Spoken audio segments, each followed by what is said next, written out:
सभी को नमस्ते और आप सबका स्वागत है इस कार्यक्रम में। आप देख रहे हैं कि पिछले कई दिनों से, अब तो 1 महीने से भी अधिक हो गया है, जो ये हिजाब वाला एक विवाद कर्नाटक के एक कॉलेज से स्टार्ट हुआ था और अब धीरे-धीरे वो फैल कर स्टेट में फैला है और नेशनल और इंटरनेशनल विषय बन रहा है। मीडिया को देखेंगे तो इसमें हिजाब के फ़ेवर में ज़्यादा बातें लिखी जा रही हैं, लेकिन कुछ इसके अगेंस्ट भी लिख रहे हैं। अब दोनों तरह के ट्रेंड्स चल रहे हैं। अगर आप सोशल मीडिया देखेंगे, कुछ लोगों का कहना है हिजाब इज़ माय राइट और कुछ लोगों का कहना है कि हिजाब को बैन किया जाए। तो आज हम किसी हिजाबी से जानने का प्रयास करेंगे कि उन्हें कैसा लगता है जब इस तरह की बातें उनके बारे में की जाती हैं तो।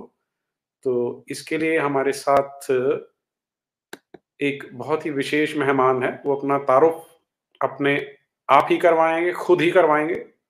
तो नमस्ते जी, स्वागत है आपका बहुत-बहुत।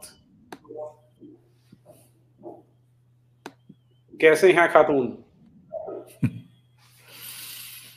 मैं इस वक्त इस्मत चुगताई की रूह मुझ में समाई हुई है। मैं उनके हवाले से बात करूंगा। जी, आप जी, आपका खैर हिजाब पर मकदम। बात कर रहे हैं, मैं एक 5 मिनट की बातचीत करना चाहूंगा। जी, 30s में नहीं, 30s नहीं, थोड़ा और 40s में आपा इस्मत चुगताई, जो उर्दू के 4 कहानी के स्तंभ माने जाते हैं, इस्मत चुगताई, किशन चंद्र, सादत हसन मंटो और रायन सिंह बेदी, ये 4 स्तंभ माने जाते हैं जिन पर उर्दू कहानी का महल खड़ा है। तो इस्मत चुगताई की कहानी थी लिहाफ, जो उस काल के इस्लामी जगत के अंदर जो चल रहा था, क्योंकि महिलाएं पर्दे में रहती थीं। वो फरमाती हैं कि मियाँ को तालीम का शौक था। कमसिन, गोरे गोरे, पतली कमर वाले, शबनमी कुर्तों में लिपटे रहने वाले लड़कों को वो तालीम फराहम कराते थे। बेगम के सीने पे सांप लौटते रहते थे, मगर वो मुरगन खाने बन बन के जाते थे, कौरमे और पुलाव और जर्दे। और उन लड़कों की तालीम बेल सूखने लगी बेगम की। अचानक शब्बो आई और शब्बो ने सूखती बेल को संभाल लिया। ये लेस्बियन अफेयर पे पूरी कहानी है। अच्छा, अच्छा, अच्छा। हाँ, जी, बड़ी पूरी जी, बहुत खूबसूरत कहानी है इसमें चुगताई की। पढ़िए इस कहानी को, मजा आएगा आपको।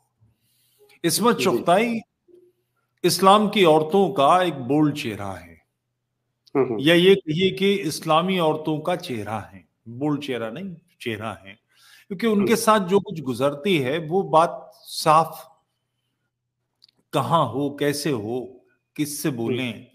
क्योंकि अब तो गनीमत हो गई है कि कुछ 1 साल 1.5 साल से 3 तलाक कोर्ट की, भाजपा सरकार की सख्तियों की वजह से बदल गई है। हुँ, 3 तलाक हट गया है, वगरना हर समय सर पे तलवार लटकती रहती थी कि तलाक तलाक तलाक और दफा हो। अब वो हुँ, औरत कहाँ जाए, घर में उसका कोई मतलब नहीं। भा अगर अपने मायके लौटे तो भाभी की मौजूदगी में सेकंड ग्रेड सिटीजन बनने की मजबूरी। हुँ, आप इसे कल्पना नहीं कर सकते, इसलिए कि ये चीजें गुजरी नहीं हैं। एक महिला हुँ, जो अब अपने मायके में आके रहेगी, हुँ, होली दिवाली मैं अपने हवाले से कह रहा हूँ, उसका ईद बकरीद जो कुछ भी होगा, उसके कपड़े बनने हैं, उसके साथ बच्चे हैं 2 तो उनको ईदी मिलनी है, उनको खाना मिलना है। मालूम पड़ता है तो भाई के और भाभी के बच्चों को प्रायोरिटी मिल रही है। उनको पुलाव में गोश्त ज़्यादा दिया जा रहा है, ज़र्दा मिल रहा है, उसको सूखी रोटी मिल रही है। हर जगह ये समस्या खड़ी रहती है, 3 तलाक का मसला। और वहाँ रहें तो वहाँ पर्दे में रहना है। उन पर क्या गुज़रेगी, कैसी गुज़रेगी? एक हुँ, बिल्कुल भिलभिलाहट अंदर से रहती है। और हुँ, उसका कारण है कि मैंने कल भी ये बात की थी, बल्कि मैं इसके लिए कागज कलम उठा लूं तो वो ज्यादा बेहतर रहेगा।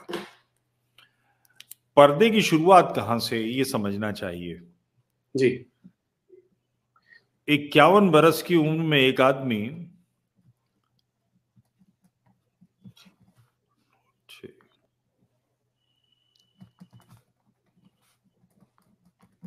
आपके लिए किसी ने हिदायत दी है? यहाँ देखिए काफ़िर आज़म हैं, वो कह रहे हैं मोहतरमा चेहरा भी कवर करें, ये हराम है। अरे मुँह मर्दुए, इस तंजे के ढेले क्या बातें कर रहे यार। पराई पराई चीजों पर नजर लगा रहे यार। हाँ, इसके इसकी नज़र को भी शर्म होनी चाहिए, नज़र से ज़िना किया है इसने काफ़िर आज़म ने, है ना? मैं दोस्त है मेरा, बढ़िया दोस्त है, उससे उससे छेड़ तो होनी चाहिए। अब 6 बरस की उम्र में लो, तो फिर 6 बरस की उम्र में एक साहब 51 बरस के से शादी करते हैं। हुँ, 3 साल बाद जब वो 9 साल की होती है, तब ये 54 बरस के होते हैं और उसके साथ शारीरिक संबंध स्थापित करते हैं। हुँ, 6 बरस बाद जब वो लड़की 15 साल की होती है, तो ये 60 बरस के हैं। हुँ, उसकी मानसिक विकास की स्थिति, उसकी शारीरिक आवश्यकताएं, उसकी इमोशनल नीड्स, इन सब को 15 साल की बच्ची की चीजों को 60 साल का आदमी कैसे पूरा करेगा। हुँ, तो उसके पास इसके अलावा चारा क्या है कि वो पर्दा नाफिज कर दे, लाद दे। हुँ, मुश्किल ये है कि इस बात को समझने की जगह लोग उल्टी सीधी बातें कर रहे हैं। कोई औरत अपने घर में हिजाब पहन के बैठे, आपकी बला से मेरी बला से, वह उसके भाई को परेशानी हो, उसके बाप को परेशानी हो, उसके हुँ, शौहर को परेशानी हो, उसके देवर को परेशानी हो, उसके ससुर को परेशानी हो, उसकी सास नंद किसी को परेशानी हो, किसी पड़ोसी को क्यों परेशानी होगी?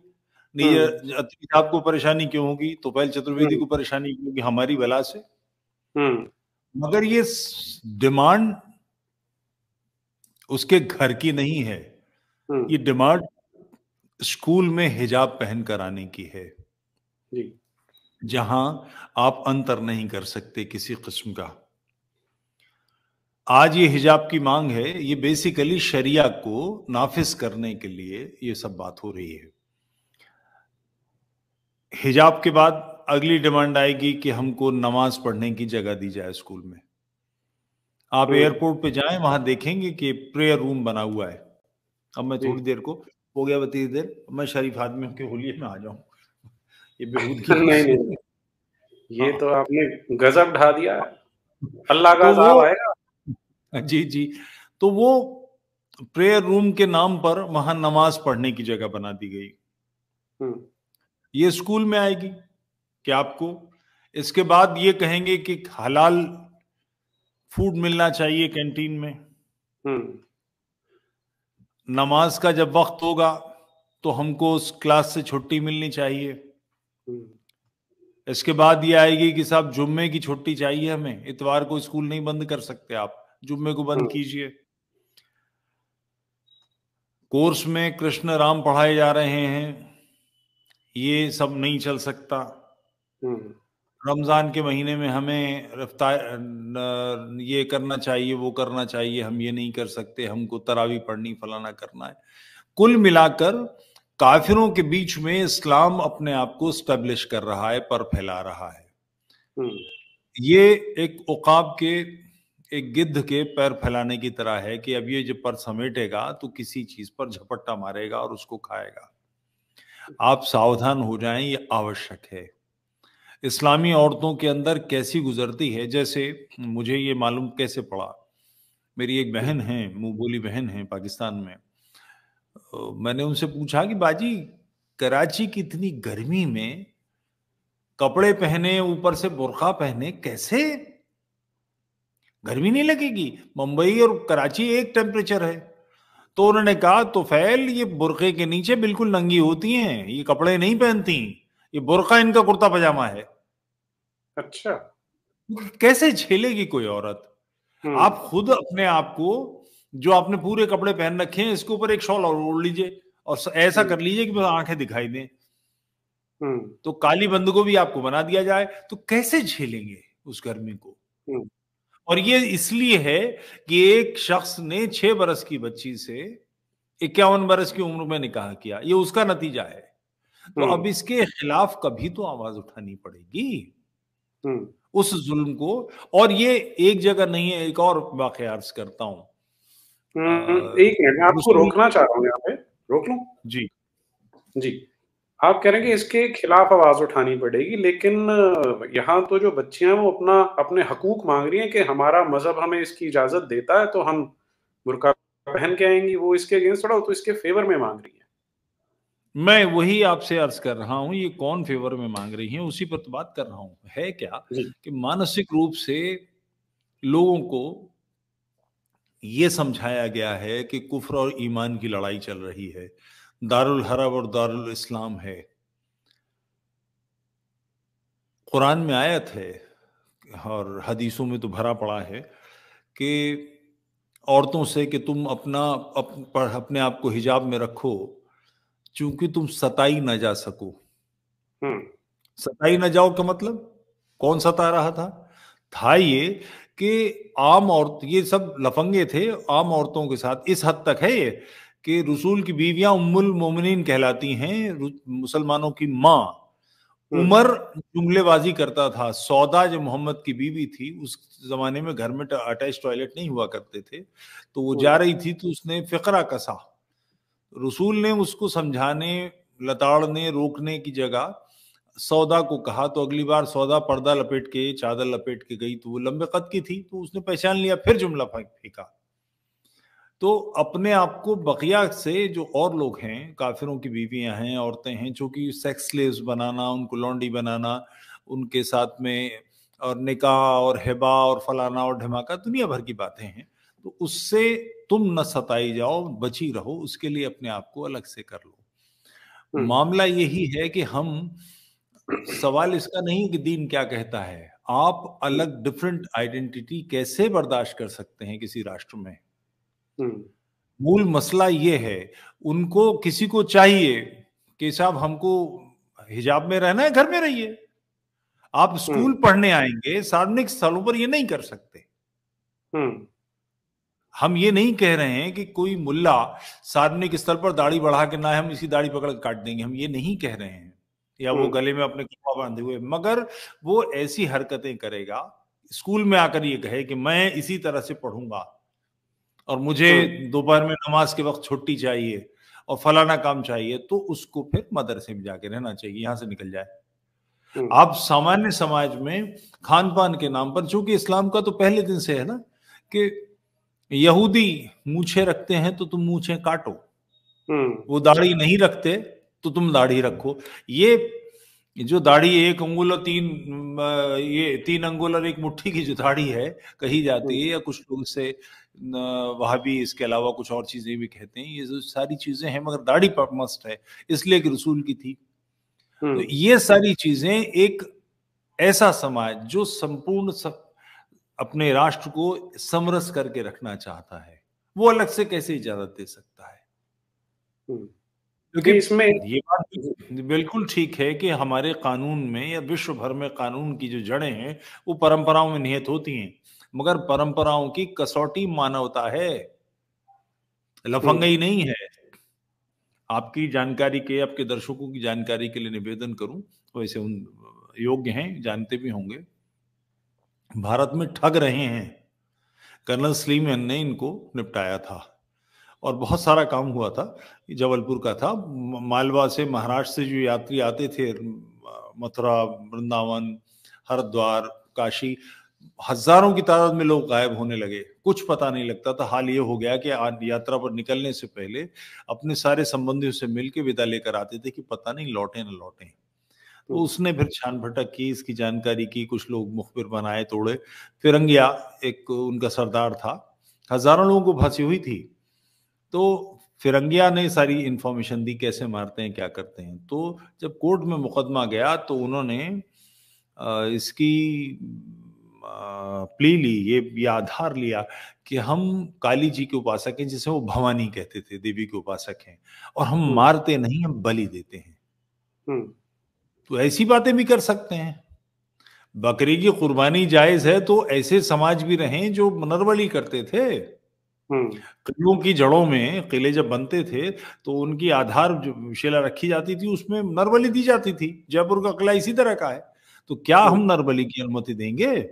हम समाज को समरस रखना चाहते हैं, तो ऐसा कुछ भी जो अलग से शिनाख्त मांगता है उसकी आजादी देने का मतलब ही नहीं है। और बुरी बात यह है कि ये कोर्ट भी इसके बहावे में आ रही है।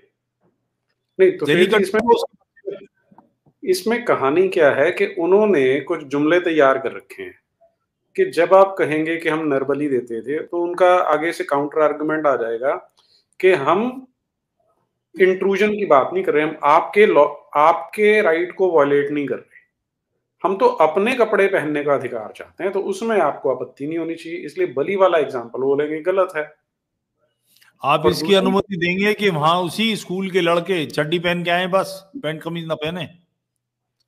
इसकी अनुमति देंगे? वो तो यही आज कर उसने सकते। दे दी ना। अरे वो प्रियंका वाड्रा ने दे तो दी आज इसकी अनुमति। वो कह रही है कि बिकनी पहन के आए या कुछ भी पहन के आए, आप रोक नहीं सकते। बहुत बढ़िया बात है, उससे कहिए वो पहन के निकले कांग्रेस के प्रचार के लिए। ऐसी भीड़ लगेगी उत्तर प्रदेश में कल के इलेक्शन को हिला के रख देगी। वो यही पहन के आए बिकनी। बहुत अच्छी बात है, करे। ऐसी बेहुदा बातें करने वाले लोग, इसके क्या नतीजे निकलने वाले हैं इसको जानते हैं। मैं आज ही एक स्ट्रीम करके चुका हूं। हुंडई पर हंगामा मचाया पाकिस्तान में। हुंडई ने कुछ कहा पाकिस्तान में, पाकिस्तान के फेवर के लोग ही तो होंगे। ये जो कांग्रेस ने राष्ट्र का बाप बना रखा है बुढ़ा, इसने पाकिस्तान ने जब हम पर हमला किया था तो 55 करोड़ रुपए देने के लिए पाकिस्तान को भूख हड़ताल की थी। पाकिस्तानियों से हम हिंदुस्तान का फेवर की उम्मीद कर रहे हैं, और ये जो राष्ट्रपिता इसके खानदान का, इसने क्या किया है? तो ये बातें, ऐसी बेतुकी बातें करने का कोई मतलब नहीं है। बड़ी स्पष्ट सी बात है कि आप समाज को एक रस होने देंगे कि नहीं? समरस होंगे नहीं। चूंकि वोट बैंक चाहिए, मुसलमानों का वोट बैंक इकट्ठा कर लो, इतना ठाकुर ले आओ, इतने ब्राह्मण ले आओ, इतने यादव ले आओ, इतने जाटव ले आओ, इतने वाल्मीकि ले लो, इतने फलाने कर लो, टुकड़े टुकड़े इकट्ठे करके एक शक्ल बना लो। विश्व भर में जनतंत्र इस्लामियों का टूल बना हुआ है। हर जगह, कोई यही नहीं है सारी दुनिया में। तो इसके विरोध में तो हंगामा खड़ा करना ही पड़ेगा। कोई कोर्ट हो, कोई कुछ हो, किसी को भी। और समस्या क्या है कि कोर्ट को भी ये नहीं अंदाजा है कि इस्लाम है क्या, वो कर क्या रहा है। बेसिकली शरिया की शुरुआत है। आप मुझे या वो औरतों को हिजाब पहनने की अनुमति दीजिए, उसके बाद नमाज की अनुमति देनी पड़ेगी, फिर हलाल चाहिए, फिर फलाना चाहिए, फिर धमाका चाहिए। आप इसी कर्नाटक या तमिलनाडु में, मुझे याद नहीं आ रहा, गांव में चूंकि मुस्लिम बहुसंख्या है तो उन्होंने कहा कि ये उत्तर भारत में तो अब नहीं रहा रिवाज, दक्षिण भारत में होता है। एक तो स्थिर देवता होता है मंदिर में, मूर्ति स्थिर विग्रह है। एक चल विग्रह होता है कि साल में या 5 वर्ष में, 6 वर्ष में या 10 वर्ष में, जो भी होगा समय, उसमें एक दिन के लिए वो नगर में घुमाया जाता है विग्रह, उसे चल विग्रह कहते हैं।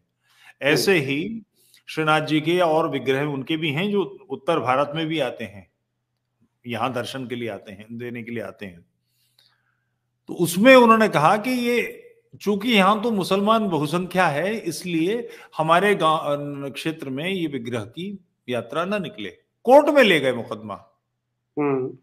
हाईकोर्ट के स्तर पर फैसला हुआ है कि इस तरह से जहां पर हिंदू बहुसंख्यक है वो आपकी नमाज नहीं होने देंगे। आप ऐसी बेहुदा बात कैसे कर सकते हैं? मगर वो कुफ्र और ईमान पर इतने कन्विंस हैं कि वो इसी तर्क पर ये बातें करते हैं। फैज की नज्म है ना, बड़ी मशहूर नज्म, जिसमें बड़ा हंगामा हुआ था आईटी कानपुर में। जब बुत गिरवाए जाएंगे बस नाम रहेगा अल्लाह का। कम्युनिस्ट है ये। इसे कमबख्त को बुत गिरवाए जाना और अल्लाह का नाम रहना ये सही समझ में आता है? ये अपने आप को कम्युनिस्ट कहते हैं, मगर उनकी कसौटी दीन ही है। दीन से इतर कुछ होगा तो वो उनको गलत लगता है। इसीलिए इस कसौटी पर ही सबसे पहली चोट होनी चाहिए।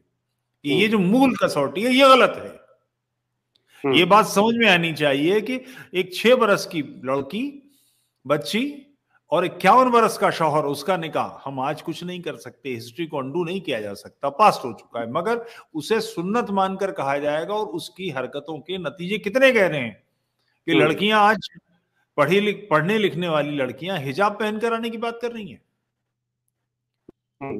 ये बात समझ में आनी चाहिए कि ये जड़ें कहां हैं। इसी पर चर्चा होनी, इसी पर आग्रह से बात होनी जरूरी है। तभी लोगों के पल्ले पड़ेगा। ये कितनी बीभत्स बात है, इन छोटी छोटी बातों के। अबू बकर ने कैसे इसको झेला होगा कि उससे 2 बरस बड़ा आदमी, उसका दोस्त जो उससे 2 बरस बड़ा है, वो उसकी बेटी को पैगाम देता है निकाह का। उसने कहा भी वो तुम्हारी बच्ची के बराबर है, तो कहते हैं वो तो मैंने ख्वाब में एक फरिश्ता देखा, वो इसको गोद में लिया था, वो तो और एक और बच्ची थी जो घुटनों को बल चलती थी, उसे ही पसंद किया था कि ये बड़ी हो जाएगी तो मैं इससे निकाह करूंगा। मुझे इससे कोई मतलब नहीं, मैं फीडोफिल था कि नहीं था, वो पास हो चुका। मगर कुल मिलाकर उसकी उस बात के असरात इस पर्दे में, इस हिजाब में, इस बुर्के में आ गए हैं।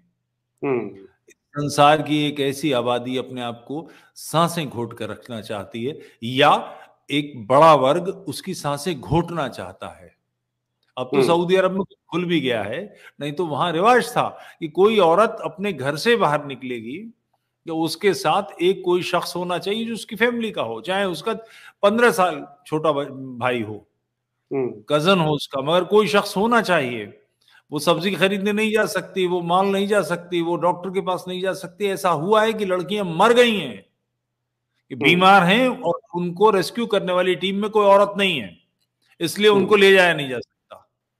आप ये जंगलीपना इस 21वीं सदी में कैसे चलने दे सकते हैं? मूल समस्या उन सिद्धांतों की है।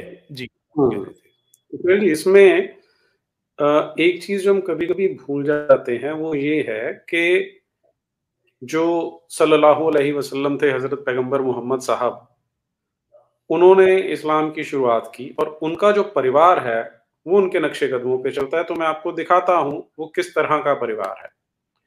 ये देखिए, उनके डायरेक्ट डिसेंडेंट्स हैं ये। जॉर्डन के शाह। जी। तो ये तो इन्होंने तो गलत नहीं किया। देखिए, महिलाओं ने वो लिया ही नहीं हुआ है, मुँह छुपाया ही नहीं हुआ, ये तो जाहिलियत वाले काम कर रही हैं। इसके बारे में क्या कहेंगे? हिंदुस्तान में ही है ये सारी बेहूदगी।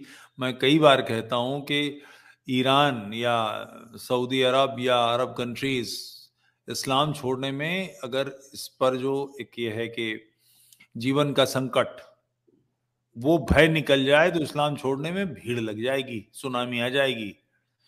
सबसे ज्यादा मुश्किल पाकिस्तान, भारत और बांग्लादेश में आनी है। यहीं इसकी सांसें बंद करनी होंगी, क्योंकि यहां वो लोग हैं जो कुरान नहीं जानते। जो हाफिज हैं वो बेसिकली कुछ साउंड ही तो रट लेते हैं, उनको क्या पता है कि वो क्या बोल रहे हैं, इसका अर्थ क्या है।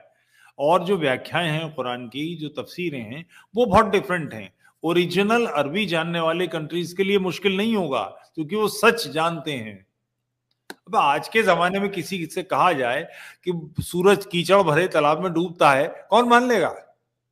मौलवी इन साहब तो बातों मान को हाँ, मौलवी साहब मानेंगे, वो धरती रुकी हुई है, जमीन साकिन है, और इसलिए साकिन है कि इस पे रसूलुल्लाह सोए हुए हैं, तो इसलिए वो अदब से सांस रोक के खड़ी है। इस किस्म की बातें, बेहुदा बातें कौन मानेगा? अरब नहीं मानने वाले, क्योंकि उनको मालूम है सच। वो अरबी को पढ़ लेते हैं, कुरान जानते हैं। जो नहीं पढ़ते हैं, वहां आएगा हंगामा। वो हिंदुस्तान, पाकिस्तान, बांग्लादेश हैं जहां ये बौड़मपनी की बातें होंगी। मगर रास्ता ऐसे ही चलता है, ये तो गुत्थम गुत्था होती रहेगी, इसमें ऐसी कौन सी बात है, ये होगा। मगर इसका विरोध और इसकी मूल सिद्धांतों पर प्रहार, क्योंकि वो अमानवी हैं, हिंसक हैं, हिंस रहे हैं, माफिया है ये। जी, नहीं, फिर इसमें आप तो पता क्या, आप हिंदू कट्टरपंथी मुझे लगते हैं, मैं तो सेक्युलर आदमी हूँ, इसलिए मैं तो उसी ढंग से बात करूंगा। हमारे एक दर्शक है, उन्होंने आपसे एक प्रश्न पूछा है कि अगर सिख लड़के पगड़ी बांध के जा सकते हैं, तो मुस्लिम लड़कियां क्यों नहीं हिजाब पहन सकती? इस तरह का डबल स्टैंडर्ड क्यों करते हैं आप? डेविल्स एडवोकेट, आपने नाम ही बिल्कुल सही रखा है, इस सवाल के साथ सज रहा है। सिखों को पगड़ी बांधकर जाना, क्या वो राष्ट्र के विरोध में कोई विचार है? सिखी देश के विरोध में है? संपूर्ण समाज में समरसता में कोई कठिनाई है? सिखों में किस कदर लोगों की शादियां गैर सिखों में होती हैं? कितनी गैर सिख लड़कियां सिखों के यहाँ हैं? कोई एतराज होता है? एक मुसलमान लड़की किसी हिंदू लड़की की तरफ नजर उठा ले, हंगामा खड़ा हो जाता है। क्यों? दोनों में जमीन आसमान के फर्क हैं। ये अराष्ट्रीय सोच है। एक आदमी मुसलमान बनता है तो उससे आशा की जाती है कि वो अपने पूर्वजों पर लानत भेज देगा। अब वो पश्चिम की तरफ मुंह करके और ये मानकर, गोल में तो कोई पश्चिम और पूर्व का कोई हिसाब ही नहीं है, घूम रही है सब पृथ्वी, तो इसमें कौन सा पश्चिम है कौन सा पूर्व है कोई क्षण नहीं होता इसका। फिर भी वो यहाँ से पश्चिम मान के नमाज पढ़ेगा, अपनी मजार भी बनेगी उसकी तो पश्चिम की तरफ मुंह करके बनेगी। पेशाब करते वक्त या टॉयलेट जाने के समय न तो उसकी कमर न उसका मुंह मगरिब की तरफ होगा, मक्का की तरफ नहीं हो सकता। वो हाथ यूं धोएगा। वो किसी भी जाहिल से जोड़े सऊदी अरब के, मगर अपना शिजरा उसी से जोड़ेगा, वो अपने बाप दादों पर कोई भूल जाएगा। ये अराष्ट्रीय सोच है। क्या गुरु गोविंद सिंह के मानने वाले ये करते हैं? ये मत बताइएगा कि उग्रवाद बेसिकली पाकिस्तान का पनपाया हुआ और यहाँ के कुछ नालायक लोगों का किया हुआ है। फिर भी इस बात को कभी मत भूलिएगा, जैसे सन 84 में दंगे कानपुर में या दिल्ली में हुए सिखों के खिलाफ, एक आम सिख को पकड़ पकड़ के मार दिया गया। पंजाब के सिख चाहते तो भून के खा जाते पंजाब के गैर सिखों को। एक उदाहरण नहीं है मास किलिंग का। ट्रेन से उतार के मार दिए गए, बस से उतार के मार दिए गए, मंदिर में गाय का गला काट के डाल दिया, ये सब मैं जानता हूं। मगर अगर गांव के लोग चाहते या कहीं भी किसी शहर के सिख चाहते तो नॉन सिखों को भागना पड़ता। भागे भी हैं, ऐसा नहीं उस काल में लोग निकल कर नहीं आए। मेरे पड़ोस में रहते हैं गुलाटी जी, लुधियाना से निकल कर आए। मगर गुलाटी जी अगर उठकर आए तो 10,000 गुलाटी लुधियाना से नहीं आए, भरोसे पे थे। तो ये ध्यान रखिएगा कि ये राष्ट्र के विरोध की विचारधारा नहीं थी, वो एक आतंकी कार्य था जिसमें पाकिस्तान ने फंडिंग दी, जियाउल हक वगैरह वगैरह इन सब का काम था। और भारत सरकार उसको उकसा रही थी, कांग्रेस गवर्नमेंट उकसाती थी, अकालियों के खिलाफ उसको सिखों के बीच में दो फाड़ करना था। ये सब राजनीतिक दांवपेच थे। सिखों का पगड़ी पहन कर आना राष्ट्र के विरोध में नहीं जाता। हिजाब मूलतः राष्ट्र के विरोध में जाता है। दोनों में जमीन आसमान के फर्क है, दो एक चीजें नहीं है। तो बहरहाल ये डेविल्स एडवोकेट आपने नाम अच्छा रखा है। सज रहा है, आपको खूबसूरत लग रहा है। जी। पोपट महामैड हैं जी, ये भी आपसे प्रश्न पूछ रहे हैं, जब इस्लाम में सवाल पूछना हराम है तो अल्लाह बिना सिर वाला मोमिन क्यों नहीं बनाता? इतना दिमाग तो होगा ना उसका। वो भी मोतिया है, यही कहना चाह रहे हैं? पता नहीं। ठीक बात है, ठीक बात है, मोतिया है जी। Sankhdeep Ghosh, I think it's some people's plan to use our social systems against us to establish Sharia laws, etc. बिल्कुल ठीक कह रहे हैं, बिल्कुल ठीक कह रहे हैं। ये यूएनओ में स्पीच दी है एक इस्लामी कंट्री के प्रेसिडेंट ने कि हम तुम्हारे कानूनों से तुम्हारी बराबरी करेंगे और अपने कानून से तुम्हें हरा देंगे। हमारी औरतों के गर्भ हमें दुनिया पर जीत दिलाएंगे। ये यूएनओ में एक ऐसा फटीचर कंट्री का कि कोई उठ के दो झापड़ मार दे तो अपना उनसे बात ना कर पाए, मगर इतनी दीदा दिलेरी है, वो अपने विचार पर इतने रिजिड हैं, इतने कन्विंस हैं। आपको इस विचारधारा को ही तो तोड़ना है। मुसलमान दुश्मन नहीं है आपका, मुसलमान तो इस्लाम का शिकार है। उन बच्चियों की कल्पना कीजिए जो कॉलेज जा रही हैं और उनके जहन में ये बात ये वो एज है जब हार्मोन्स बदन में असर करते हैं, सजना संवरना अच्छा लगता है, ताजा हवाओं की सवारी करने में मजा आता है। हम बाहर निकले हैं, घर से बाहर निकले हैं, उस काल में वो अपने आप को बदरिया बना के चल रही है। काहे लिए? तो उसकी चूंकि जहनियत इतनी खराब कर दी गई है, तो ये बात समझने की ब्रेन वॉशिंग इतनी हो गई है जी। Vishal Kothari, how do you see this hijab controversy unfolding moving forward? Are Hindus, BJP government on the back foot, or are they prepared this fight to its conclusion? विशाल कोठारी साहब, मुझे लगता है कि पानी अभी गुनगुना हुआ है, यानी राष्ट्र का मानस तैयार हो गया है, और जितना राष्ट्र का मानस तैयार हुआ है उतना ही भाजपा सरकार भी तैयार होती है। नीरज अत्री जी या संजय दीक्षित जी, ये पुष्पेंद्र कुलश्रेष्ठ जी, या मैं, या फलाना, या कुछ लोग किस स्तर पर बनते हैं, इससे राष्ट्र की मानसिकता नहीं तय होती। हम लोग राष्ट्र की मानसिकता बनाने में लगे हैं। ऐसा कभी नहीं होता कि इंजीनियर्स बेईमान हों और डॉक्टर्स ईमानदार हों, पॉलिटिशियंस बेईमान हों और जुडिशरी के लोग ईमानदार हों, या ब्यूरोक्रेसी ईमानदार हो और पुलिस बेईमान हो। समाज पूरा पतन इकट्ठा होता है, उसी पैमाने में सारी चीजें आती, कुछ 19-20 का फर्क होगा। तो अभी समाज भी पूरी तरह से तैयार नहीं हुआ है, मगर ये हो इसकी कोशिश हम लोग कर रहे हैं। भाजपा भी उसी माने में है। मगर मैं विशाल साहब आपसे पूछता हूं, भाजपा, ये जानने जैसी बात है, 1952 में पहला इलेक्शन हुआ था, जनसंघ जिसमें लड़ी थी, जो आज भाजपा की शक्ल में है। कोई माई का लाल मुझे एक इलेक्शन मैनिफेस्टो दिखा दे जिसमें धर्म के नाम पे चुनाव की बात कहीं कोई एक लाइन भी हो। भाजपा ने कभी नहीं कही, जनसंघ ने कभी नहीं कही है। वो राजनीतिक दल है, 5 साल के हिसाब से काम करता है। अब उसको दबाव देकर यहां तक की स्थिति, वो राम जन्मभूमि के आंदोलन में भी लगे तो इसलिए लगे कि उससे उन्हें हित दिखाई दिया। 2 सीट थी कुल, उन 2 सीटों से बढ़ानी थी, तो इसके लिए उन्होंने काम किया। ठीक बात है, राजनीतिक दल का ये काम होता है। मगर एमएलए का इलेक्शन लड़ने वाला या एमएलए बन चुका शख्स, उससे 15 दिन में, महीने में एक बार 8 आदमी, 10 आदमी, 20 आदमी अपने कॉलोनी के जाकर उसे पकड़े। एमपी को 25 आदमी जाकर पकड़े कि तुमने हिंदू हित के लिए, धर्म के लिए क्या किया। हमारी भी तो कोई जिम्मेदारी है। हम कुछ नहीं करते, हम बैठे हैं, हम पैसे कमाने में लगे। हम ही में से तो पॉलिटिशियन बनते हैं। दबाव देना लगातार कि आपको मौका मिला किसी सभा में बोलने का, तो आप पूछिए कि आपने आर्टिकल 370 हटा दिया, बहुत अच्छी बात। आपने 35A हटा दिया, बहुत अच्छी बात। तो ये फिर 18 साल का डोमिसाइल क्यों लगाया है? कश्मीर में जमीन खरीदने के लिए वही आदमी अधिकृत है जो 16-18 साल है, 16 है शायद, 16 साल से निवासी हो। कहां से आ जाएगा 16 साल का निवासी? कश्मीर की समस्या तो डेमोग्राफिक है। डेमोग्राफिक चेंज कैसे आएंगे? आपने 370 हटा दिया, 35A हटा दिया और बैकडोर से फिर 370 लगा दिया। इसका क्या मतलब है? तो इन बातों के लिए दबोचेंगे तो व्यक्तिगत बात में वो कह देगा कि मैंने ये किया, वो किया, कह देगा, या मैं आपके पक्ष में हूं, आप बिल्कुल ठीक कह रहे हैं। तुमने किया क्या बहैसियत एमएलए एमपी? लगातार पकड़िए ना। ये स्टेटमेंट देना कि हमने तो एक कॉमा तक नहीं बदला, अबे तू इस कॉमा नहीं बदलने के लिए भेजा था तुझे?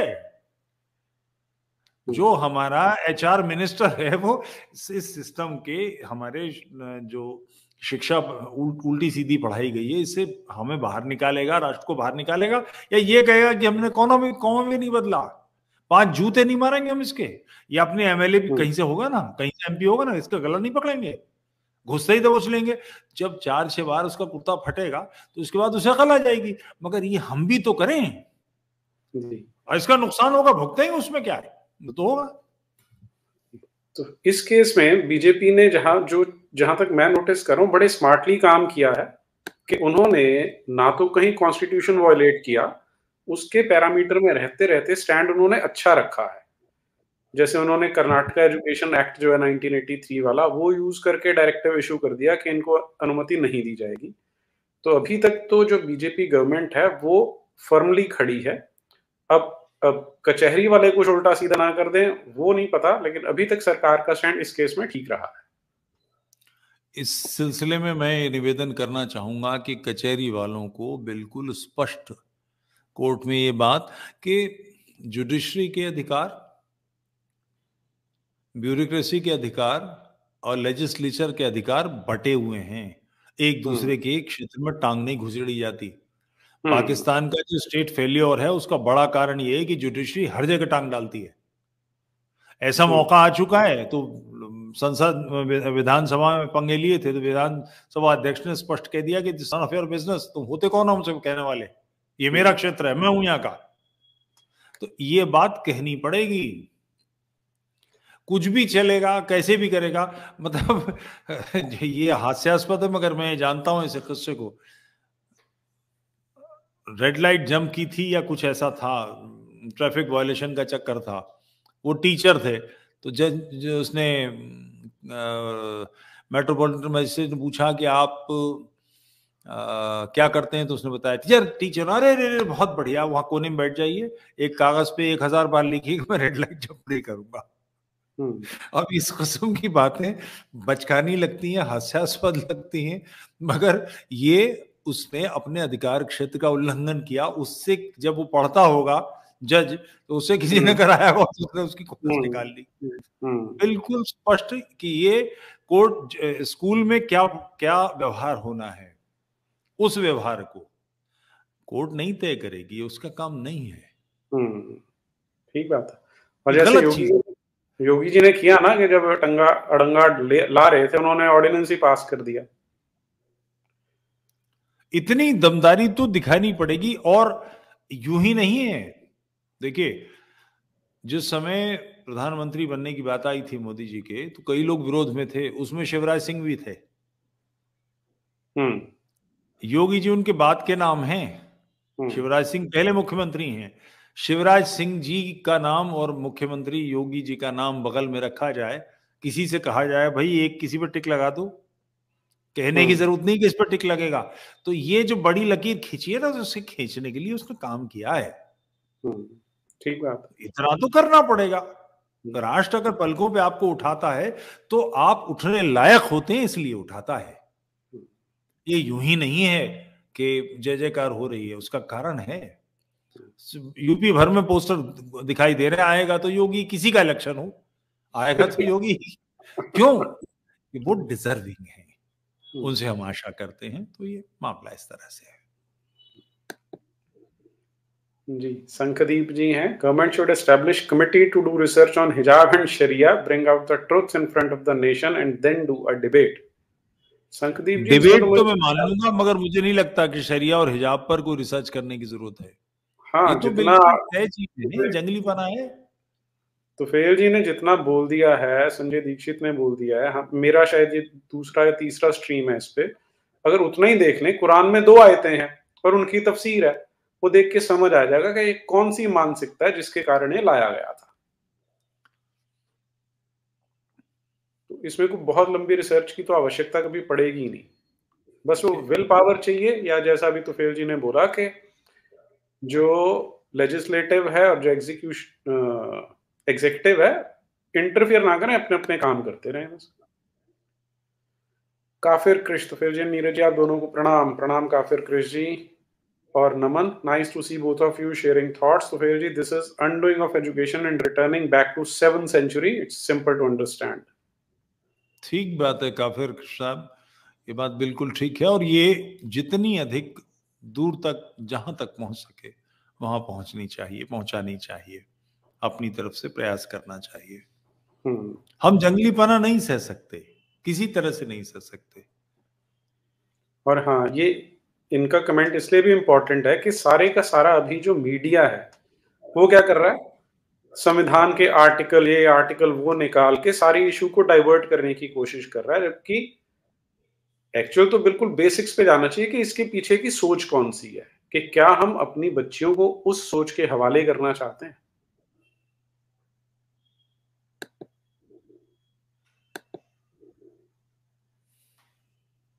मनोज कुमार जी, मनोज जी सुपर स्टिकर के लिए धन्यवाद। Next please.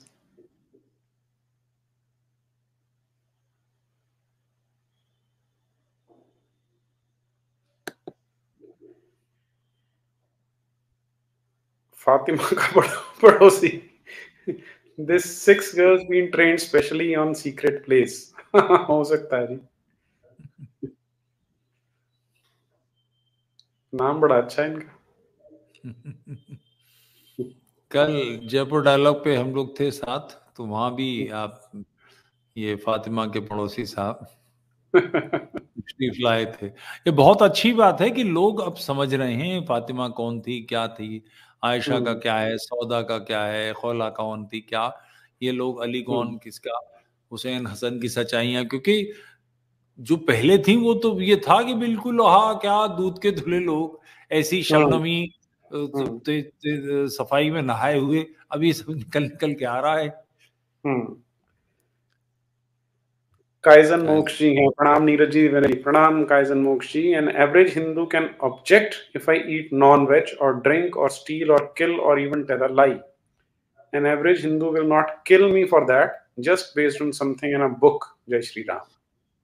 पक्की बात, ये बात समझ में आ रही है मोक्ष साहब, ये बड़ी बात है और ये दूर तक फैलनी चाहिए, और ये इसकी छींटे, इसकी रोशनी, इसका उजाला, ये जो दीनदारों की अंधेरी दुनिया है वहां भी पहुंचना चाहिए। बहुत अच्छी बात है आप।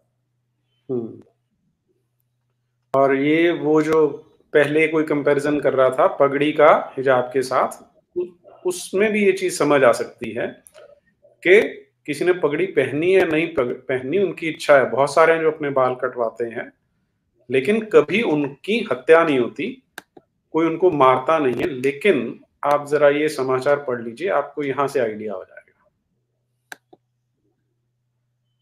UP father kills 4-year-old daughter for not covering her head. 4 साल की बच्ची को बाप ने मार दिया है। ये पता नहीं कौन, कोई बुद्धिस्ट होगा, कौन होगा, ये जैन हो सकता है तो फिर जी। बहुत बहुत बेहुदा बात है, बहुत बेहुदा बात है। ये जो कसौटियां बना रखी हैं, जो डूज और डोंट्स हैं कि ये करना है और ये नहीं करना, यही तो खराब बात है। अंडरस्टैंडिंग मोहम्मद जरूर पढ़िए दोस्तों, उसमें आपको बहुत सारे तर्क तथ्य मिल जाएंगे। बहुत जबरदस्त किताब है। और जिनको चाहिए होगी तो यहाँ इस वीडियो के डिस्क्रिप्शन बॉक्स में बुक्स डाउनलोड करने का लिंक है, वहां से कर सकते हैं। पोपट महामैड। आज के समय में कोई भी 6 साल की बच्ची को गोद लेगा। बच्ची बाज था नोबी। नोबी।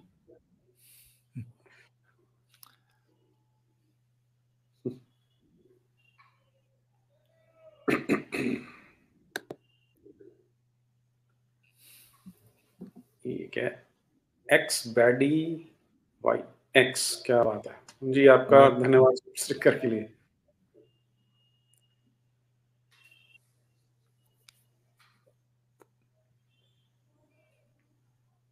Next please.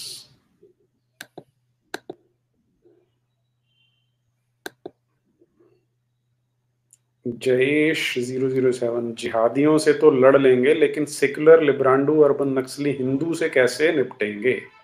चप्पल इलाज है सबका, जिहादियों समेत सबका इलाज चप्पल। और कुछ नहीं है, 2 झापड़ पड़ जाए सब सीधा हो जाता है। मैं एक वाकया अर्ज करूं, अगर आप मुझे 1-2 मिनट की इजाजत दें। जी जी जी जी। कई साल की बात है, 3 या 4 साल की बात। यहाँ एक प्रोग्राम हो रहा था, तारिक फतेह साहब आ रहे थे, तो उसके ऑर्गेनाइजर में मेरे एक दोस्त थे, शायर थे। उन्होंने मुझसे कहा, मैंने भी लोगों से कह दिया। तारिक फतेह साहब का जो प्रोग्राम हुआ, उसमें हमारा एक साथी शायर सुबोध लाल, जो पक्का कबाब पराठा खाता, जावेद अख्तर की गोद में बैठ के, ऐसा, वो भी मौजूद था। और होंगे कोई 500-700 लोग उसमें, कोई 250-300 मुझे भी जानने वाले थे, बुलाने वाले। और फिर नोएडा में तो हमें जो ऑर्गेनाइजर थे, जिन्होंने उसको फंड किया था, वो प्रेसाइड कर रहे थे। उन्होंने शुरुआत इससे ही की कि सब धर्म समान हैं, सब में एक बात कही गई, ईश्वर अल्लाह सब एक ही के नाम है। कुछ लोग गलत ढंग से बातों को करते हैं, यूं यूं यूं यूं कुछ ऐसी बातें की। तारिक फतेह साहब ने यहीं से जुतियाना शुरू करा। सारा गया सब्जेक्ट भाड़ में, जो बोल रहा था उन्होंने वहीं से रगड़ा हुआ। अच्छा, रगड़ खा गए, हो गया। 40-45 मिनट का अद्भुत बोले उस दिन, बहुत अच्छा बोले। उसके बाद प्रश्नोत्तर थे। तो दूसरे नंबर पर वो सुबोध खड़ा हो गया, कम्युनिस्ट शायर ने पूछा, आप इसका क्या हल बताते हैं? तो तारिक फतेह साहब ने फिर उसी तेजस्विता से, कि जिस राष्ट्र के पास 5000-7000 कुछ टैंक बताए, कुछ हवाई जहाज बताए, कुछ ये वो सब है, इतना है, तो ये क्या 26 जनवरी के दिन परेड में गट गट गट गट फेट सलामी दे, ये करने के लिए है? ऐसा राष्ट्र गड़बड़ कैसे बर्दाश्त कर सकता है? 71 में जब युद्ध हुआ था, तो हमने कहा था कि पाकिस्तान को डिसआर्म कर दो, जितने पिस्टल रिवॉल्वर से बड़े जितने हथियार हैं सब छीन लो, सारे टैंक सब छीन लो, 2-3 टैंक छोड़ के जो सेरेमोनियल हो, इसके अलावा 2-3 जहाज छोड़ के सारे चीजें ले लो। आज जो संकट मंडरा रहा है एटॉमिक वॉर का, वो नहीं मंडरा था, वो फिर खड़ा हो गया। अच्छा, बीच सामने स्टेज है, बीच में आयल है, इधर सीट्स हैं, इधर सीट्स हैं, मैं इस तरफ था, ये इधर था, तीसरी चौथी लाइन में लोगों के बीच में बैठा था। ये सुबोध फिर खड़ा हो गया और उसने उनसे पूछा, हु आर यू टू से लाइक दैट? उन्होंने कुछ जवाब दिया, मैं वहीं से झपटा था, तेरी बहन का, और लोग मेरे लिपट गए, भाई साहब भाई साहब भाई साहब। सुबोध लाल थर थर आ गया, मतलब एक्सपेक्ट नहीं कर सकता साले तुझे भी सीधा करते हैं। मुझे पकड़ के बिठा लिया गया, उसको बिठा, वो बैठ गया चुपचाप। प्रोग्राम खत्म होते ही सबसे पहले भागने वाला आदमी था, तुरंत खिसक गया। उसके बाद 2-3 प्रोग्राम्स में अलग मैंने सुबोध को देखा। मैं पहुंचा हूं और 2 मिनट बाद पता लगा सुबोध गायब। तो चप्पल ही इलाज है और उसका कोई विकल्प नहीं है। कोई बात गलत तार्किक, जैसे दिल्ली में प्रोग्राम था, इसमें पुस्तक मेले में 2 वर्ष पहले, फैज अहमद फैज पे बात हो रही थी, ये नज्म का हंगामा चल रहा था, सबूत उठवाए जाएंगे, नब नाम रहेगा अल्लाह का, हम यूं करेंगे और यूं कर देंगे और करवा लेंगे। तो मुझे भी बोलने के लिए बुलाया गया। इत्तेफाक से वो एरिया ऐसा था कि इसके आसपास उर्दू के स्टॉल्स थे। मैंने बोलना शुरू किया कि 20 मिनट में देखा कि कोई 200 लोग दाढ़ी वाले इधर उधर, वो सब भीड़ इकट्ठी हो गए। खैर मैंने जो बोलना था बोला। खत्म होने के बाद सवाल करने का नंबर आया तो एक साहब खड़े हो गए उन्हीं सवालों के बीच में, और उसने कुछ ऐसी बेतुका सवाल पूछा। तो वहां 2 बच्चे बैठे थे कि चिराग शायर है, चिराग शर्मा कुछ ऐसा करके, और दूसरा प्रभात चतुर्वेदी। प्रभात ने पीछे से उसको कॉलर पकड़ा, वाले नहीं बट साले, तो उसने कहा मैं हिंदू, बोले जूते मारेंगे साले, हिंदू सब निकाल देंगे। उसके बाद जिंदगी में ऐसी बेतुकी बात सवाल करने की हिम्मत नहीं करेगा। अच्छा, फिर लोगों ने हमसे कहा भी, उन्होंने कहा कौन सी समस्या आ रही है, ये 200 लोग हैं तो क्या आफत है, मैं जिस कम्युनिटी से हूं वो तो 100 करोड़ है। बिल्कुल चौड़े हो गए, ऐसी सीना निकाल के उनके बीच में से निकले आराम से, मस्ती से। तो आप भयभीत होते हैं तो वो भय उत्पाद प्रभाव पड़ता है। वीरता दिखाइए, तेजस्विता दिखाइए, सब ठीक हो जाता है। और यही हल है। ज्योतिर्मय दास है, डॉक्टर नहीं हूं लेकिन मैं बेईमान ही हूं, ईमान नहीं। हाँ, मुझे समझ में नहीं आया इनका आज क्या कह रहे हैं।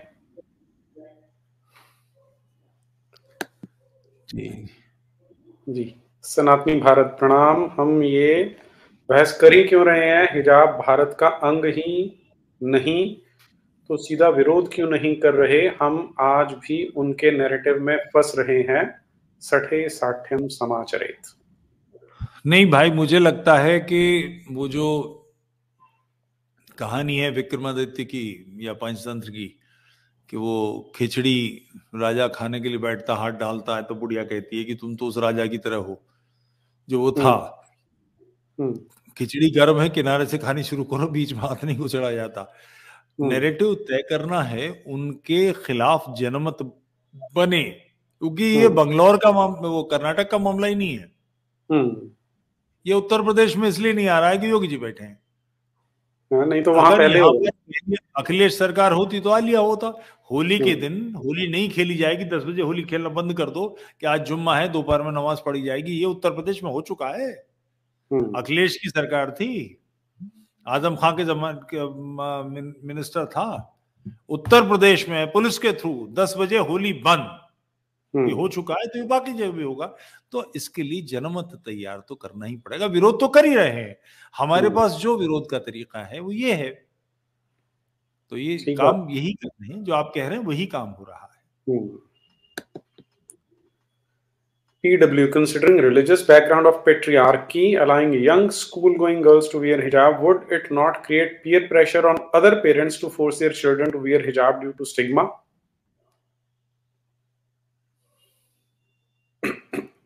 देखिए, जो समस्या है उसको उसी तरह से समझिए। बेवकूफियों में के चलते हो सकता है केरल की एक लेडी थी ना जो जिन्होंने इस्लाम कबूल कर लिया था, उनके बेटे का दोस्त, और वो वहाँ की रॉयल फैमिली की थी, उनके बेटे का दोस्त, उसने उन्हें फंसा लिया। बाद में वो पछताई, उन्होंने कहा कि मैंने अपनी सेक्सुअल अर्ज के वशीभूत होकर मैंने इतना बड़ा पाप किया, ऐसा ऐसा गलत काम किया। तो कई बार कुछ चीजें रहती हैं, तफरीहन मैं भी अभी ये मर्दूए और ये सारी बातें कर रहा था, ये ह्यूमन साइकी है, ह्यूमन नेचर है।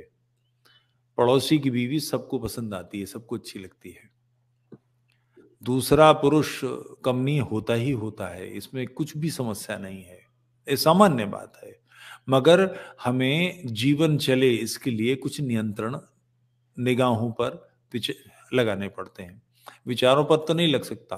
72 बरस की उम्र में गांधी कह सकता है मुझे सपन दोष होता है, ब्रह्मचर्य के प्रयोग करता है लड़कियों के साथ नंगा सो के, तो किसी दूसरे के अंदर भी होगा, ये तो होगा। मगर हमें इन सारी चीजों पे कुछ चीजें, कुछ रोक टोक लगानी ही पड़ती हैं। और वो सामान्य बात है, किसी सुंदर लड़की को देखकर किसी के मन में भी उससे दोस्ती करने की इच्छा जागेगी। कोई स्मार्ट लड़का होगा तो उसे किसी भी लड़की के मन में आएगा उससे दोस्ती करना। मगर ये अनैतिकता का बढ़ावा देना नहीं है, सबको सीमाएं पता है। अगर वो आगे बढ़ती है बात तो फिर उससे परिवार से बात करके आगे व्यवस्था कुछ बनाई जा सकती है। तो किसी भी सूरत ऐसी कोई चीज हिजाब हिजाब नहीं है, ये शरिया है, बिल्कुल स्पष्ट समझ लीजिए।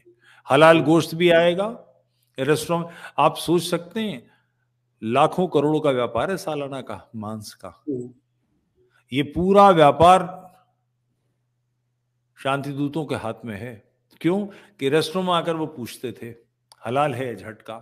मैंने स्वयं देखा है हलाल झटका अपने कॉलेज डेज में। अब हर रेस्टोरेंट में हलाल मिलता है। पंजाब की तो मैं नहीं कहता, जहां शायद झटका मिल जाता, बाकी बूचरी नहीं बची, सारा का सारा बिजनेस उनके हाथ में आ गया। वो पूछते थे और आप झटका नहीं पूछते थे। ट्रेन का, एयरलाइंस का, सारी होटल इंडस्ट्री का, सबका जो मीट है वो हलाल होता है। अब तो गेहूं चावल पानी ये सब भी हलाल होने लगा। ये लाखों करोड़ की इंडस्ट्री है, पूरी पूरी छिन गई। इसकी चिंता नहीं की कि फल वाला कौन है, सब्जी बेचने वाला कौन है। फल का व्यवसाय 100% पूरी तरह से मुट्ठी में जा चुका है। आज से 30-35 साल पहले पंजाबियों के हाथ, जो पाकिस्तान से विस्थापित आए थे, उनके हाथ में थी मंडियां, अब नहीं है सारी चीजें। तो ये आपको ध्यान रखना है कि ये कुल मिलाकर भारत को सीरिया बनाने की कोशिश है। हम यमन बन जाए, हम अफगानिस्तान बन जाए, तालिबान आ जाए, आईसिस आ जाए, ये इसका काम है। तो इसलिए हर बात का विरोध। कुछ ही कह रहे थे, कुछ कड़वा को जुमला आया था, लाइए लाइए लाइए। जी जी, पार्थ सारथी हैं। गुरुजी, आप सच में बीजेपी को लेकर सीरियस हैं या चुनावी माहौल में जुमला छोड़ दिए? कृपया यह मत कहिए ऑप्शन नहीं है, ये हमें भी पता है, और हमसे ज्यादा बीजेपी को। पार्थ सारथी जी, हम कभी भी इस मामले में अपनी बात रोकते नहीं है, स्पष्ट बोलते हैं। और क्योंकि जिस दिन मैंने अजीत भारती के साथ लाइव किया था, उस दिन मैंने यही बातें बताई थी कि बीजेपी के जितने आप एमएलए की स्टेटमेंट देखेंगे, एमपी की स्टेटमेंट देखेंगे, जो उनका वो primary and secondary education minister है उसकी स्टेटमेंट पढ़ेंगे, बिल्कुल स्पष्ट थी। जो डायरेक्टिव उन्होंने इशू किया है वो बिल्कुल क्लियर था कि वो कोई कॉम्प्रोमाइज नहीं करेंगे। तो मुझे ये देखकर बहुत प्रसन्नता हुई थी कि वहां पर बीजेपी ने इस तरह का काम किया है, और ये बिल्कुल यथास्थिति है, इसलिए ये बताई है मैंने। आप कुछ कहने लगे थे तो फिर जी। बिल्कुल ठीक है, मैंने कहा स्टेटमेंट है, आपकी बात तो बिल्कुल क्लियर आपने कही है। तो इसमें मेरी ओर से पारसाद जी कुछ कहने की गुंजाइश नहीं है। अभी के 90% लोग अभी भी मानते हैं एजुकेशन चेंज ला सकता है उनके अंदर। गवर्नमेंट भी यही सोचती है, इसका सॉल्यूशन क्या है? वो भी यहाँ के सिटीजन है जी। निश्चित रूप से वो यहाँ के सिटीजन हैं, मगर सिटीजन होने की कुछ शर्तें हैं। किसी को भी सिटीजन नहीं माना जा सकता, उसके कुछ अधिकार हैं, कुछ जिम्मेदारियां भी हैं, दायित्व है उनके जी। पक्का जिम्मेदारियां हैं। हमारे एक टीचर थे, गणेश मान साहब, जब पढ़ते थे, उनके पास एक लंबा डंडा होता था, मोटा, उसका नाम उन्होंने ज्ञानदेही रखा था। ये ज्ञानदेही है। हुँ, तो एजुकेशन का मतलब आप गड़बड़ करेंगे, आपने बीवी को 3 तलाक दे दिया, तो आपके घुटने तोड़ दिए जाएँगे, इतने जूते पड़ेंगे, सारे खानदान भर के जो आपके पक्ष में है ना, सब चिंघाड़ रहे हैं, एक-एक के झोंटा पकड़ के मारते हुए थाने लेके जाएँगे। ये हुँ, बिल्कुल स्पष्ट है, आप किसी के साथ अन्याय नहीं कर सकते। आपको पत्नी पसंद नहीं है, तलाक दे दीजिए, ये तलाक नहीं चलेगा, कोर्ट में जाइए। हुँ, आप मनमर्जी उसको मार-पीट के घर से नहीं निकाल सकते। इन बातों को बिल्कुल स्पष्ट राज्य व्यवस्था जो है, दंड विधान जिसे कहते हैं, उससे चलती है। घोड़ा पहचानता है कि सवार की रानों में कितना दम है, उसकी मुट्ठी बाघ पे कितनी मजबूत हुँ, है। ब्यूरोक्रेसी तो घोड़ा है, घुड़सवार कैसा है वो तुरंत पहचान लेती है। ये मैसेज साफ होगा। कर्नाटक में अगर साफ मैसेज देंगे, सब सीधे हो जाएंगे। हुँ। और जहाँ तक ये एजुकेशन की बात कर रहे हैं, तो सेक्युलर एजुकेशन, बुद्धि वाली एजुकेशन इन्हें दी जाएगी तो लोग सुधरते हैं। अभी तक इन्हें दी नहीं गई, सर पे चढ़ाया गया, इसलिए नहीं सुधरे। नहीं तो वो भी आम साधारण इंसान है, जैसा तुफेल जी ने कहा था कि मुसलमान भी विक्टिम है इस्लाम का। तो इस्लाम उनके अंदर से जब बाहर निकलेगा तो वो भी अच्छे इंसान बनेंगे, ह्यूमन बीइंग्स बनेंगे। डेविल्स एडवोकेट जी, डेविल्स एडवोकेट जी, धन्यवाद सुपर स्टिकर के लिए आपका। ये 39 रुपए क्या है डेविल साहब? ये कोई खास राशि है? मैं कुछ मतलब अलग सी है। जी। फातिमा के पड़ोसी साहब जी। Hmm. About the girls training its own local news channel. शायद पिछले अच्छा, वाले का आधा हिस्सा है या क्या है? हाँ। हाँ, वो जो ट्रेनिंग की बात कर रहे थे ना कि लोकल न्यूज़ चैनल है, उन्होंने ट्रेनिंग दी है उन्हें। इसके लिए एक बड़ी अच्छी-सी फ़ोटो आज दिखी है मुझे, वो मैं शेयर कर रहा हूँ यहाँ पे। ये है उस लड़की की फ़ोटो जिसे बताया जा रहा है ना कि वो शेरनी है, कि वो ये कह रहे हैं कि नॉर्मल लाइफ़ में बिना हिजाब के ऐसे रहती है और यहाँ पर नौटंकी करने के लिए ऐसे आ रही है। मुझे पता नहीं कि उसी के हैं, लेकिन सोशल मीडिया इस चीज़ को क्लेम कर रहा है। और इसमें कोई आश्चर्य की बात नहीं अगर ये सच हो तो। क्योंकि है तो सारा ऑर्केस्ट्रेटेड है और मीडिया देखिए, ड्राइव कर रहा है। बिल्कुल। मैं 47 से पहले, मैं तो था नहीं, मैंने सुना है। एक कव्वाल थे और हिंदू कव्वाल थे, और बड़ी जोरदार कव्वाली, हम पाकिस्तान बनाएंगे गाते थे वो, आधे आधे घंटे, और लोग घड़ी उतार के दे रहे हैं और चेन उतार के दे रहे हैं, नोटों की बरसात हो रही है। अच्छा। वो पाकिस्तान बनेगा तो उन पर भी कुछ गुजरेगी, इसका उन्हें एहसास नहीं था। मीडिया हुँ, ये जो सब चीजें करता है इसलिए कि उसे बाइट मिल जाए, हुँ, कि भाई इतने लाइक्स आ गए और इतने देखने वाले थे।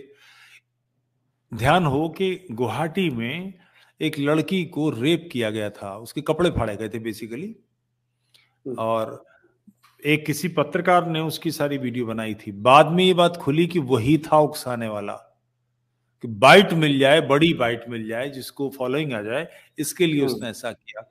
अब हुँ, उसको इसका दर्द नहीं है कि जिस लड़की के वो कपड़े फड़वा रहा है, जो भी बात कर रहा है, वो उसकी जगह उसकी बहन भी हो सकती है, उसकी बेटी भी हो सकती है, उसकी माँ के साथ भी हो सकता है ये। हुँ, ऐसी जो चीजें हैं बाइट लेने के चक्कर में फजूलियात फैला दी, इसका नतीजा क्या होगा? हुँ, ये जो राष्ट्र के प्रति, एक्चुअली राष्ट्रवाद की सही शिक्षा है ही नहीं, शिक्षा में है हुँ, नहीं, घर वाले जानते नहीं, हुँ, उसका नतीजा है ये। बेसिक्स हमको नहीं पता कि राष्ट्र बनता कैसे, धर्म क्या है, देश क्या है, इसकी बेसिक चीजें में नहीं मालूम है। हुँ, शिक्षा में परिवर्तन इसीलिए बहुत जरूरी है। हुँ। जी, ज्योति जी सुपर स्टिकर के लिए धन्यवाद।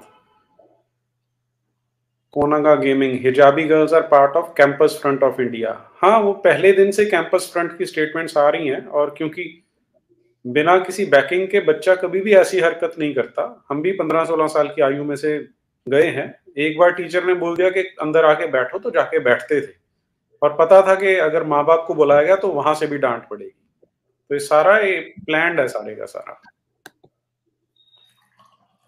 The hyper raita winger, Jamiat Ulama-e Hind काफिरों को हलाल सर्टिफिकेट बेचकर इकट्ठे किए पैसे से 5 लाख शेरनी को नकद दिए। हमारा पैसा हमारे खिलाफ कैसे इस्तेमाल होता है देखिए। ठीक बात है, हलाल सर्टिफाइड जो भी चीज हो, चाहे वो हमारे जो बाबा हैं हरिद्वार वाले, क्या नाम है इनका, स्वामी रामदेव, रामदेव। हाँ, कुछ भी हलाल सर्टिफिकेट जिसपे वो नहीं लेना, कुछ हम्म। भी हो नहीं लेंगे। हम्म। गंगा जल भी दे रहा होगा हलाल सर्टिफाइड, नहीं पकड़ेंगे। ये तो हम्म। होना ही चाहिए, ठीक बात है। MS, some lady sent a video in my society WhatsApp group. Some other Hindu lady only replied, "Let's not spread hate." What do we do with these people?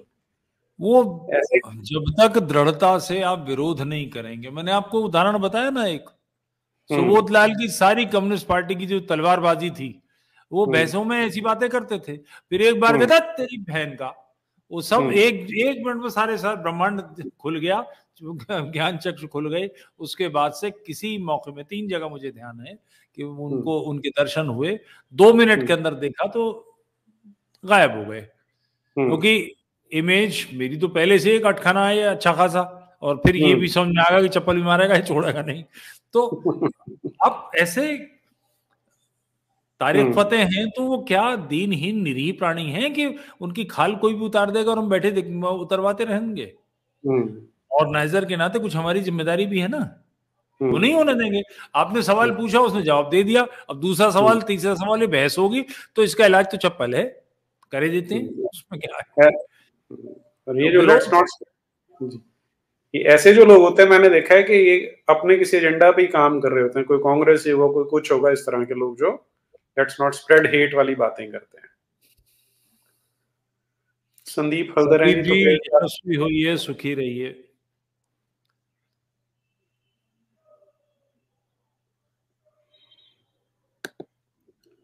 Vikram Yadav, प्रणाम बोथ, प्रणाम जी। They are प्रणाम। cleverly doing localized, scattered demographic changes in patches all over our nation. Hijab is an indirect way of warning Hindu boys from approaching Muslim girls. Your views? नहीं, इसमें मुझे एक चीज तो कहनी है कि हिंदू बॉयज के अप्रोच करने में तो उन्हें संकोच करना ही नहीं चाहिए। और ये एक एज है जिसमें जो अप्रोच करेगा वो पहला, जो जो पहले मारे सो मीर, जीत हम्म। उसकी जो अप्रोच करेगा, तो करना ही चाहिए, क्योंकि इस समस्या का हल ही ये है। यही हिजाब वाली लड़की, अगर इसको समझ में आएगा कि कोई सभ्य शिष्ट और उसकी अपनी आर्थिक परिवेश से बेहतर आर्थिक परिवेश का लड़का उसको बहुत प्यार देगा, बहुत ढंग से रखेगा, एक गौरवदायिनी यशस्वी माँ बनाएगा और उसका जीवन स्तर अच्छा होगा, तो ये 1 मिनट में हिजाब पिजाब और सारा शरीय परिया छोड़ के चल देगी। हम्म। वो आश्वस्ति होनी चाहिए कि ये हम्म। खिलवाड़ नहीं है, गंभीर है। तो ये हम्म। तो करना ही है, इसमें तो कोई संकोच है ही नहीं। हिंदू लड़कों को तो इसकी पूरी तेजस्विता के साथ में प्रयास हम्म। करना ही चाहिए। वो हिजाब पहने हो या वो बिकनी पहने, फिर इससे क्या फर्क हम्म। पड़ता है। हम्म। और ये तो पुण्य का काम होगा इनको उस वहां से निकालना। जी। ज्योतिर्मय दास जी हैं। अरे तुफेल जी ने कहा था ना कि डॉक्टर ईमान, अच्छा वो ईमानदार और बेईमान शब्द की बात कर रहे हैं, तो अच्छा, उस भाषा में कह ईमानदार देते तो बेईमान। उन्हें कहता हूँ ईमान पर भरोसा कर, नहीं बिल्कुल ठीक बात है आपकी ज्योतिर्मय जी। मगर वो है क्या कि संस्कार भ्रष्ट हम भी हैं, हमें भी पढ़ाया गया ना, जो ईमान का मतलब आर्थिक ऑनेस्ट। शुचिता, ऑनेस्टी हम्म। समझते हैं हम। ईमान का अर्थ जो असली है वो भी हम जानते हैं, ऐसा नहीं कि नहीं जानते, मगर वो हम्म। अभ्यास में है, तो इसलिए ये चूक हो जाती है। हम्म। जे पांडा, ये है ये सबसे इम्पोर्टेंट बात जो इन्होंने की है। हिजाब इशू के चक्कर में हम लावण्य और किशन भारवाड़ को भूल गए। हमें हमारे बात को भूलना नहीं चाहिए। बिल्कुल ठीक कह रहे हैं। ठीक बात है, इन विषयों पर हम लोग सक्रिय हैं और न्याय मंच भी कार्य कर रहा है, आप निश्चिंत रहें। किशन भारद्वाज जी के बारे में तो हमारे ध्यान में, लावण्य का तो नहीं, मगर कृष्ण भारद्वाज जी के विषय में हम लोग सक्रिय हैं। लेकिन ओवरऑल अगर हम नैरेटिव देखेंगे ना, तो फिर जी तो वो इतने बड़े इंसिडेंट थे कि एक बच्ची की जान चली गई, एक लड़के का मर्डर हो गया, लेकिन उनको ये हिजाब वाले इशू ने ओवरशैडो कर दिया है सब जगह पे नैरेटिव वॉर में। राशि प्रसाद जी हैं। नीरज जी और तुफेल जी चरण स्पर्श। Neeraj ji, watch your episode on पुनर्जन्म, it was mind boggling, shared with my mind बाबू जी। धन्यवाद जी, बहुत बहुत धन्यवाद राशि प्रसाद जी। वो वास्तव में इस पे बहुत काम करने की आवश्यकता है, और अच्छा था वो एपिसोड।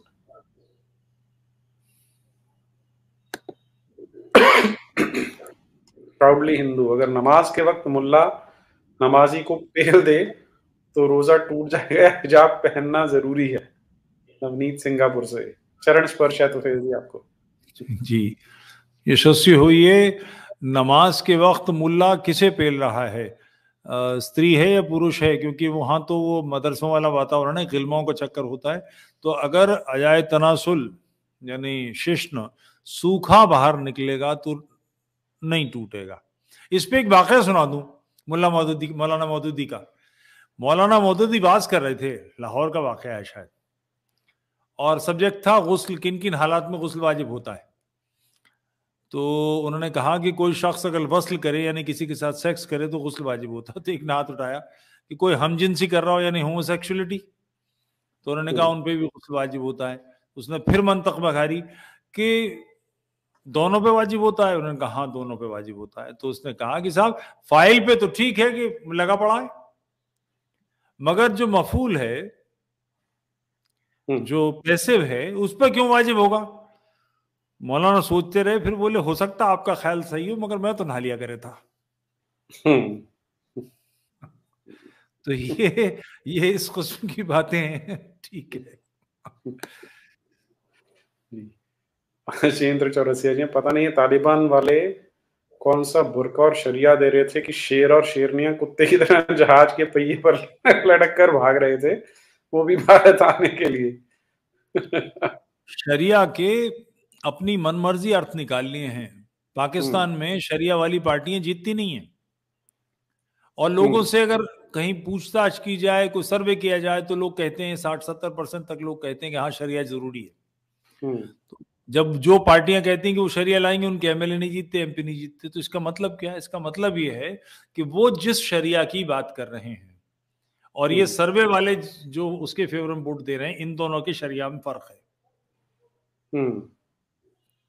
वो बेसिक चीजें, नाम इस्लामी रख लेना, बच्चे का खतना कर देना, हलाल गोश्त खाना, निकाह करना और मरने के वक्त दफनाया जाना, इन 5 चीजों को शरिया समझते हैं। बाकिया सारी चीजें, तस्वीर नहीं बनानी, वोटर आई कार्ड नहीं बनेगा, आधार कार्ड नहीं बनेगा, पैन नंबर नहीं होगा, पासपोर्ट नहीं बनेगा, फलाना नहीं होगा, इन सारी चीजों को शरिया नहीं मानते।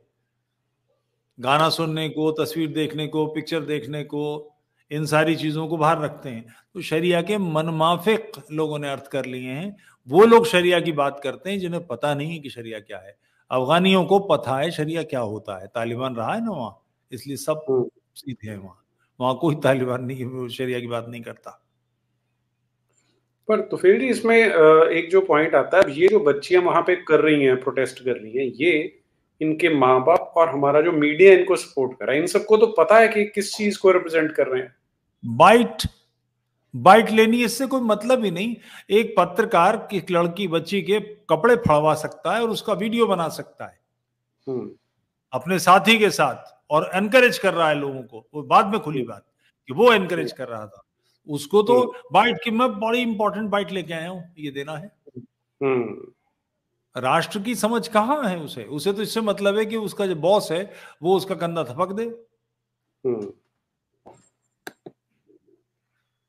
प्राउडली हिंदू, तुफेल जी आपका नाम पूरे सिंगापुर के हिंदू सेकुलर मोतियों में फेमस कर दिया है। अगली बार यहाँ आओ तो हमारे मेहमान हैं आप। चरण स्पर्श। वाह जी, इनविटेशन है आपको। प्राउडली हिंदू साहब, आपका नाम नहीं पता, आपका फोन नंबर नहीं है, नहीं, कोई पिछले वाले तरीका में नहीं। नाम बताया था इन्होंने। अच्छा, मुझे तो सिंगापुर आना तो जब होगा, मगर ये कि ऐसा हो सकता है। मेरा ईमेल एड्रेस है तुफैल चतुर्वेदी TUFAIL CHATURVEDI@gmail.com। इस पे अपना व्हाट्सएप नंबर छोड़ दीजिए और संपर्क में रहते हैं। मेरा सिंगापुर आना तो खैर अभी कोई प्रोग्राम नहीं है, मगर कभी कुछ हुआ तो जरूर आना चाहूंगा। अच्छा लगेगा आप सबसे मिलके। और जिस ग्रुप की वो बात करें उनसे भी मिलना चाहेंगे आप? हाँ, निश्चित निश्चित, मोतियों से तो खास तौर से मिलना चाहूंगा। क्यूरियस जी, सदस्य बनने के लिए आपका धन्यवाद। अब तो फिर जी, ये प्रश्न तो मैंने ले लिया आज के। अब आप ये बताइए कि जो ये भारत देश में मोमिनों पे अत्याचार हो रहा है और स्पेशली मोमिनाओं पे अत्याचार हो रहा है, इसका क्या सॉल्यूशन है हमारे पास? एक ही इलाज है, मोमिनाएं जो अत्याचार ग्रसित हैं वो दीन को छोड़ दें हुँ, और खुली हवा में सांस लेने के लिए काफिरों के लड़कों से जो उन्हें बहुत प्यार देंगे, एक यशस्वी अर्धांगिनी बनाएंगे, उनसे विवाह कर लें, झंझट खत्म। नहीं लेकिन वो तो ये कह रही थी कि हम किसी को अपने बाल कैसे दिखा सकती हैं, हम अपनी अपनी मोडेस्टी कैसे छोड़ सकती हैं? अब साहब इसका जवाब मेरे ख्याल से नहीं लें तो बेहतर है, मैं दे दूंगा। आप नहीं लें। जी, जी, प्राउडली हिंदू नवनीत जी हैं जी सिंगापुर से। समझ गया था मैं, जी। फिर भी मैंने सोचा कि एक बार अजेंद्र बात। चौरसिया जी हैं, शाहरुख खान ने फातिया के बहाने लता जी पर थूका, तो क्या अब हिंदुओं को नहीं चाहिए कि एम के लाशों के मुँह में गंगा जल डालकर पवित्र करें एंड मंत्र जाप करें? देखिए, मुझे नहीं लगता कि वो थूकना है, वो इसलिए कि मैं ये तो नहीं कह सकता कि मैं शाहरुख को जानता हूं, मगर लता जी के शव पर थूकना सार्वजनिक रूप से, ये गले से उतरने वाली बात नहीं है, फूकना होगा। हुँ, ये काम उसने गलत किया, कुफ्र, काफिर काफिर काफिर के ऊपर दुआ पढ़ना ये ठीक नहीं है। थूकने की हिम्मत, क्योंकि सारा खेल उसका भारत के राष्ट्र से है। कौन पिक्चर हुँ, देखता है? समाज ही तो है। 1 मिनट में पैरों के नीचे से जमीन खिसक जाती है, और खिसकी है। बड़े हुँ, बड़े तेजस्वी दिग्गज फिल्मों में रहे हुए लोग तरस गए हैं कि कोई उनसे पूछ भी ले, ये भी हाल हुआ है। हुँ, तो लता जी पर, एक ऐसे व्यक्तित्व पर जिसको श्रद्धांजलि देने हो गया है, वो आयत पढ़ के फूकना ही होगा, थूका नहीं हो सकता। ये बात गले हुँ, से उतरने वाली नहीं है। और उसके बेटे का नाम आर्यन है। क्यों है? कि उसकी मां गौरी है।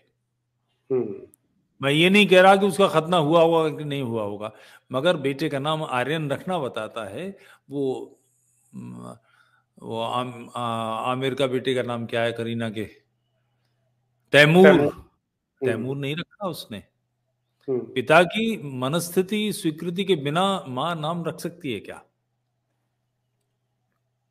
तो हुँ, ये थोड़ा सा ऐसा मामला है जो अतिरंजित है। हुँ।